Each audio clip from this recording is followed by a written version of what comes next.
Breaking news आहे असां share करे रहिया आहियूं। पीटीआई चेयरमैन इमरान खान ऐं ॿियनि ख़िलाफ़ दाख़िल केसनि जी जांच लाइ क़ाइम JIT खे जांच खां रोकण जी इस्तदा कई वई आहे।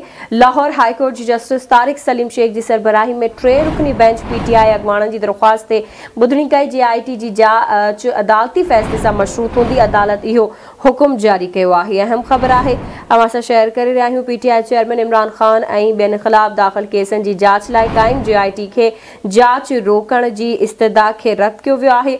लाहौर हाई कोर्ट में जस्टिस तारिक सलीम शेख जी सरबराही में 3 रुकनी बेंच पीटीआई अॻुवाणनि जी दरख़्वास्तनि ते ॿुधणी कई आहे।